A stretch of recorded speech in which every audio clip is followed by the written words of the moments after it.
தமிழ்நாட்டுல ஜல்லிக்கட்டு போராட்டம் எந்த அளவுக்கு தீவிரமா நடந்ததோ அதே போல இப்போ டெல்லியிலையும் ஒரு மிகப்பெரிய மாணவர்கள் போராட்டம் சிவியரா நடந்துகிட்டு இருக்கு. தமிழ்நாட்டு மாணவர்கள் ஜல்லிக்கட்டுல நம்மளோட கலாச்சாரத்தை காப்பாற்றணும்னு சொல்லி ஒரு மிகப்பெரிய போராட்டம் நடத்திருந்தாங்க ஒரு 9 வருஷத்துக்கு முன்னாடி. டெல்லியில நடக்கிற போராட்டம் இந்தியாவில இருக்கிற எல்லா மாணவர்களோட எஜுகேஷனல் சிஸ்டம் சரியான முறையில நடக்கணும், அதுவும் அவங்களோட எதிர்காலம் மிக பாதுகாப்பாகவும் இருக்கணும்ன்றதுக்காக தான் இந்த ஒரு போராட்டம் நடத்தப்படுது. இந்த தமிழ்நாட்டில் நடந்த ஜல்லிக்கட்டுக்கும் டெல்லியில நடக்கிற நீட் போராட்டத்துக்கும் பெரிய வித்தியாசம் இல்ல, இது நடத்துறதே மாணவர்கள் தான். இந்த ஒரு போராட்டம் எப்போ ஆரம்பிச்சதுன்னா சிஜேபி காக்ரோச் ஜனதா பார்ட்டியில இருந்து கிட்டத்தட்ட ஜூன் 28ஆம் தேதி இந்த ஒரு ஜந்தர் மந்தர் இடத்துல நடத்தப்பட்டுச்சு. கிட்டத்தட்ட பாத்தீங்கன்னா 26 நாள் டெல்லியில இந்த ஒரு போராட்டம் தொடர்ந்து நடந்துகிட்டு இருக்கு. அதுல முதல் டிமாண்ட் என்னன்னா, இந்தியாவோட கல்வி அமைச்சரா இருக்கிற தர்மேந்திர பிரதான் வந்துட்டு அவரோட அமைச்சர் பதவியை ராஜினாமா செய்யணும். ரெண்டாவது, நீட் எக்ஸாமா இருந்தாலும் சரி, மத்த ஏதாச்சும் கவர்மெண்ட் எக்ஸாமா இருந்தாலும் சரி, அந்த ஒரு எக்ஸாமுக்கு ரிலீஸ் ஆகிற கொஸ்டின் பேப்பர் வந்துட்டு முன்னாடியே லீக் ஆக கூடாது. அந்த மாதிரி ஒரு எஜுகேஷனல் சிஸ்டம்ஸ் ரீஃபார்ம்ஸ் பண்ணணும், ரொம்ப செக்யூரிட்டாவும் இருக்கணும். இதனால இந்தியா மாணவர்களோட எதிர்காலத்தை பாதுகாக்கிற விதமாவும் இருக்கணும்ன்றதுதான் ரெண்டாவது டிமாண்ட். மூணாவது, இந்த ஒரு பேப்பர் லீக் காரணமா வந்துட்டு நீட் எக்ஸாமுக்கு ப்ரிப்பேர் ஆன மாணவர்கள் இந்த ஒரு விஷயத்தை தாங்க முடியாம தற்கொலை பண்ணிக்கிட்டாங்க. அவங்களோட குடும்பத்துக்கு தக்க ஒரு நஷ்ட ஈடை வந்துட்டு கவர்மெண்ட் கொடுக்கணும். அந்த ஒரு நஷ்ட ஈடு அந்த குடும்பங்களுக்கு ரொம்ப பெரிய ஒரு உதவியாவுமே இருக்கணும்ன்றதுதான் உங்களோட மூணாவது டிமாண்ட். நாலாவது டிமாண்ட், இந்த ஒரு போராட்டத்துல இருக்கிற எல்லா மாணவர்களுக்கு மேலேயுமே வந்துட்டு கேஸ் போடக்கூடாது. அப்படி யாராவது மேல கேஸ் போட்டு எஃப்ஐஆர் ஃபைல் பண்ணியிருந்தாங்கன்னா அந்த எஃப்ஐஆருமே ரத்து செய்யணும் அப்படின்றதுதான் நாலாவது டிமாண்டா அவங்க வச்சிருந்தாங்க. இந்த 4 டிமாண்டுமே வெறும் கவர்மெண்ட் வந்துட்டு வாய் வார்த்தையா வந்துட்டு அக்செப்ட் பண்ணக்கூடாது, எங்களுக்கு எழுத்துப்பூர்வமா வந்துட்டு கவர்மெண்ட் எங்களுக்கு அஷூரன்ஸ் கொடுக்கணும். அப்படி ஒரு விஷயம் இருந்தா மட்டும்தான் நாங்க இந்த ஒரு போராட்டத்தை கைவிடுவோம் அப்படின்னு சொல்லி காக்ரோச் ஜனதா பார்ட்டியோட டிமாண்ட்ஸ்ல ரொம்ப ஸ்ட்ராங்கா இருக்காங்க. இந்த ஒரு போராட்டம் முதல்ல டெல்லியில ஆயிரக்கணக்கான மாணவர்கள் மூலியமா ஆரம்பிக்கப்பட்ட இந்த போராட்டம் இன்னைக்கு இந்தியா முழுக்க பல ஸ்டேட்ல ஒரு மிக பெருசா பத்தி எரிஞ்சுக்கிட்டு இருக்கு. அதுல முக்கியமா சொல்லணும்னா நம்மளோட தமிழ்நாட்டுல மதுரை, சேலம், கோயம்புத்தூர், திருச்சின்னு சொல்லி இந்த மாதிரி பல இடங்கள்ல மாணவர்கள் இந்த சிஜேபிக்கு சப்போர்ட்டா இந்த ஒரு போராட்டத்தை நடத்திட்டு வராங்க. இன்னும் சொல்ல போனோம்னா சென்னையில இருக்கிற மெரினா பீச் நேத்து முழுக்க கம்ப்ளீட்டடா சீல் பண்ணி வச்சிருந்தாங்க. ஏன்னா அங்க யாருமே மாணவர்கள் ஜல்லிக்கட்டு போராட்டம் மாதிரி யாரும் பண்ணிடக்கூடாது அப்படின்ற ஒரு பிரிகாஷனுக்காக பொதுமக்களுக்கு மெரினா பீச் கம்ப்ளீட்டா க்ளோஸ் செய்யப்பட்டிருந்தது. கர்நாடகால பெங்களூர்லயுமே ஜஸ்டிஸ் ஃபார் ஸ்டூடெண்ட்ஸ் அப்படின்ற ஒரு ஹேஷ்டாக்ல அங்கேயுமே சில மாணவர்கள் போராட்டம் பண்ணிருக்காங்க. இதோட தொடர்ச்சியா ஆந்திர பிரதேசா இருக்கட்டும், தெலுங்கானாவா இருக்கட்டும், காஷ்மீர்ல இருந்து மும்பை வரைக்கும் எல்லா இடங்கள்லயுமே அங்கங்க மாணவர்கள் நடு ரோட்ல இறங்கி போராட்டம் பண்ண ஆரம்பிச்சிருக்காங்க இந்த ஒரு நீட் எக்ஸாமுக்கு எதிர்த்து.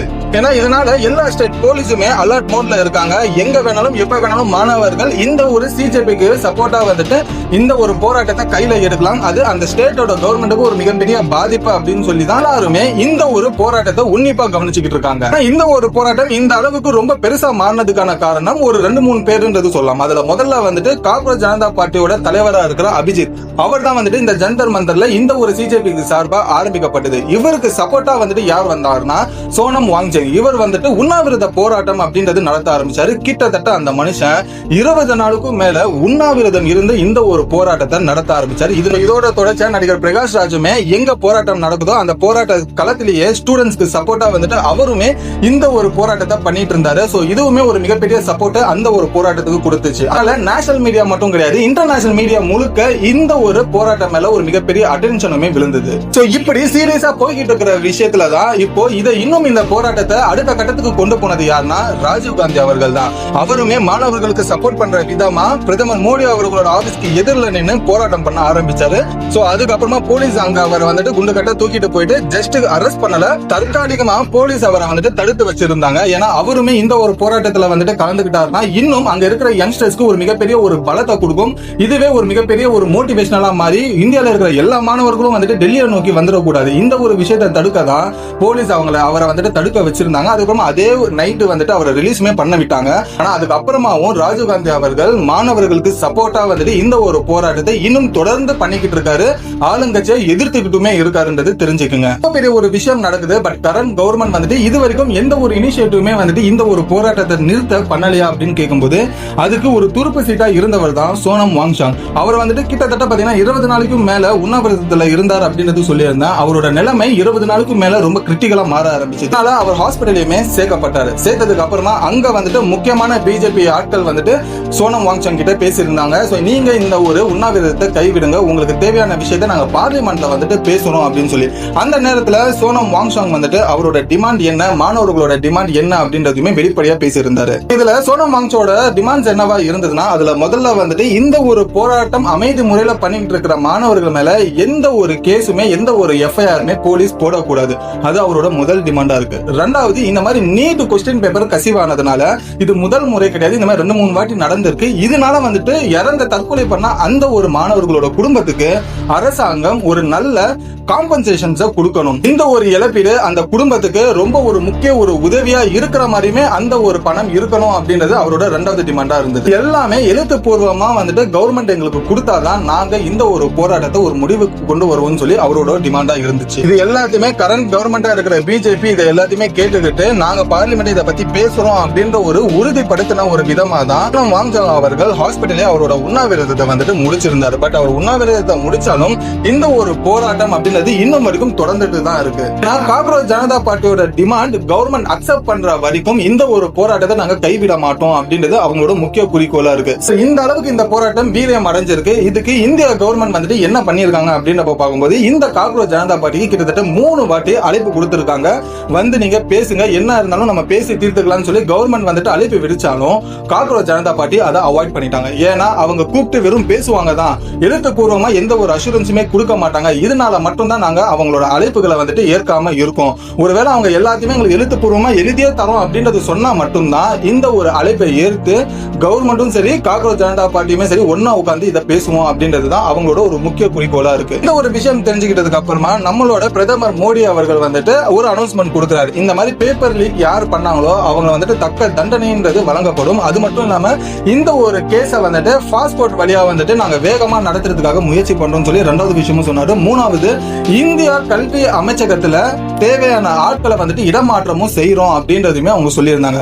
பட் இது எதுவுமே காக்ரோச் ஜனதா பார்ட்டிக்கு சொல்ற டிமாண்ட்ஸ்க்கு ஒத்து போகவே இல்லை. ஏன்னா அவங்களோட முக்கிய டிமாண்ட் இருந்ததே கல்வி அமைச்சர் வந்துட்டு இந்த ஒரு இடத்துல இருந்து ராஜினாமா செய்யணும் அப்படின்றது அவங்க முக்கிய டிமாண்ட். ஆனா இது இப்போ வரைக்கும் கூட இந்தியா கவர்மெண்ட் அக்செப்ட் பண்ணவே இல்லை ராஜினாமா செய்யற விஷயத்தை பத்தி. இதனால போராட்டம் பண்ற மாணவர்களோட எண்ணிக்கை ஒரு பக்கம் அதிகமாச்சு. இதை பார்த்து அங்க போலீஸுமே லட்டி சார்ஜுமே பண்ணி இருக்காங்க. அவங்க மாணவர்கள் கூட பார்க்காம எல்லாருமே குண்டு கண்டா தூக்கி வண்டியில போட்டு அவங்க மேல எஃப்ஐஆர் ஃபைல் பண்றதா இருக்கட்டும், கேஸ் போடுறதா இருக்கட்டும், தரத்தரன்னு இழுத்துட்டு போகிற ஒரு விஷயமா இருக்கட்டும், இது எல்லாமே சோசியல் மீடியால பரவலா நம்மளால பார்க்க முடியுது. சிம்பிளா சொல்லணும்னா நிலைமை ஒவ்வொரு நாளுமே மோசமாக்கிட்டே போகுது. இதோட தொடர்ச்சியா இன்னைக்கு டெல்லியில கடந்த 3 நாட்களா மெட்ரோ சேவை அப்படின்றது கம்ப்ளீட்டா ஷட் டவுன் பண்ணிருக்காங்க.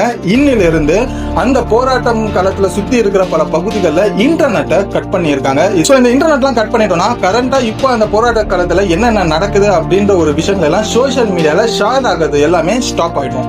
இதனால இந்த ஒரு பிரச்சனையை கொஞ்சம் கண்ட்ரோல் பண்றதுக்கான வாய்ப்புகளும் அதிகமா இருக்கு. இப்படி இருக்கிற சிச்சுவேஷன்ல அங்க இருக்கிற மாணவர்கள் எப்படி இந்த போராட்டத்தை மேலும் வந்துட்டு ஸ்ட்ராங் பண்ணிட்டு இருக்காங்கன்னா, அவங்களோட கையில சைன் போர்ட்ஸுமே அவங்களோட கோஷங்களையுமே அவங்களோட டிமாண்ட்ஸை வலியுறுத்துறாங்க. இப்ப இருக்கிற கரண்ட் கவர்மெண்ட்டுக்கு சோசியல் மீடியால ஜஸ்டிஸ் ஃபார் ஸ்டூடெண்ட்ஸ் அப்படின்ற ஒரு ஹேஷ்டாக்ல அவங்களோட சப்போர்ட்டை சோசியல் மீடியா முழுக்க அவங்களோட சப்போர்ட்டா இழுத்துக்கிறாங்க. அதுலயுமே ஒரு முக்கியமான ஒரு விஷயம் என்னன்னா, போராட்ட களத்துல இருக்கிற போராட்டக்காரர்களுக்கு மீதி இருக்கிற மாணவர்கள் உணவு, தண்ணீர், அவங்களுக்கு தேவைப்படுற அத்தியாவசிய பொருட்கள் வந்துட்டு அவங்க வீட்டுல இருந்து கொண்டு வந்து அங்க இருக்கிற போராட்டக்காரர்களுக்கு கொடுத்து ஹெல்ப் பண்ண ஆரம்பிச்சிருக்காங்க. இது கிட்டத்தட்ட பாத்தீங்கன்னா ஒருத்தருக்கு ஒருத்தர் ஒரு மிகப்பெரிய ஒரு பலமா சப்போர்ட்டா இருந்துக்கிறாங்க. அதனாலதான் இது வரைக்கும் இந்த ஒரு போராட்டம் மேலும் மேலும் ஸ்ட்ராங் ஆகிட்டே போறது அப்படின்றது தெரிஞ்சுக்குங்க.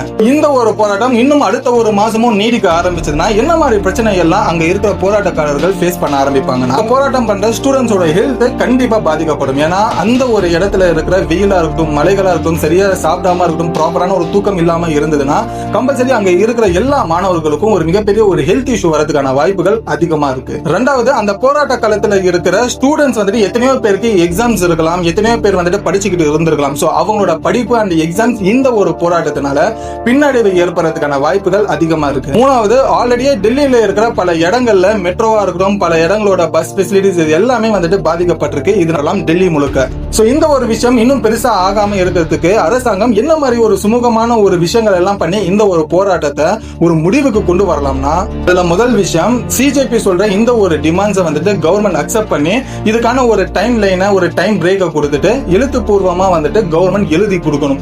அப்படி இருந்தா இந்த ஒரு போராட்டம் கைவிடுவாங்க. ரெண்டாவது, நீட் எக்ஸாமா இருந்தாலும் சரி, மற்ற கவர்மெண்ட் எக்ஸாமா இருந்தாலும் சரி, இந்த மாதிரி எக்ஸாம்ஸ்க்கு தனி ஒரு டிபார்ட்மெண்ட்டே உருவாக்கி அந்த டிபார்ட்மெண்ட்ல வந்துட்டு இந்த மாதிரி ஒரு கொஸ்டின் பேப்பர்ஸ் எல்லாம் ரொம்ப கான்பிடென்ஷியலா வச்சு இந்த ஒரு எஜுகேஷன் சிஸ்டம்ல ஒரு தனி பிரிவா வந்துட்டு அறிவிக்கணும். அப்படி அறிவிச்சாங்கன்னா இது அடுத்த ஒரு ஜெனரேஷனுக்கு தேவைப்படுற மாணவர்களுக்குமே இது மிகப்பெரிய ஒரு உதவியா இருக்கும். மூணாவது, இந்த ஒரு போராட்டத்துல இருந்து கைது செய்யப்பட்ட மாணவர்களை எந்த ஒரு நிபந்தனையும் இல்லாம எந்த ஒரு கேஸும் இல்லாம உடனடியா ரிலீஸ் பண்ணும். அப்படி கவர்மெண்ட் ரிலீஸ் பண்ணாங்கன்னா அங்க இருக்கிற மாணவர்கள் மத்தியில அரசாங்கத்துக்கு மேல ஒரு மிகப்பெரிய ஒரு நம்பிக்கை அப்படின்றது ஏற்படும். இதனால அங்க இருக்கிற மாணவர்கள் ஓரளவுக்கு கன்வின்ஸ் ஆகிறதுக்கான வாய்ப்புகள் கொஞ்சமாவது இருக்கும். நான் சொன்ன இந்த ஒரு விஷயம் எதுவுமே நடக்கலனா இந்த ஒரு போராட்டம் அடுத்து சிஜேபி ஒரு மிக பெருசா இந்தியா முழுக்க விரிவுபடுத்துன்றது எந்த சந்தேகமும் இல்லை. நீங்க சொல்லுங்க, காக்ரோச் ஜனதா பார்ட்டியோட டிமாண்ட்ஸ் வந்துட்டு கவர்மெண்ட் வந்து எழுத்துப்பூர்வமா வந்துட்டு ஒத்துப்பாங்களா? அதுக்கான ஒரு விஷயங்கள் நடக்கிறதுக்கான வாய்ப்புகள் இருக்கா? உங்களோட கருத்தை கமெண்ட்ல சொல்லுங்க. இதோட இந்த வீடியோ முடிச்சுட்டு அடுத்த ஒரு சூப்பரான வீடியோல உங்களை வந்து நான் பாக்குறேன். Until then bye bye. AB.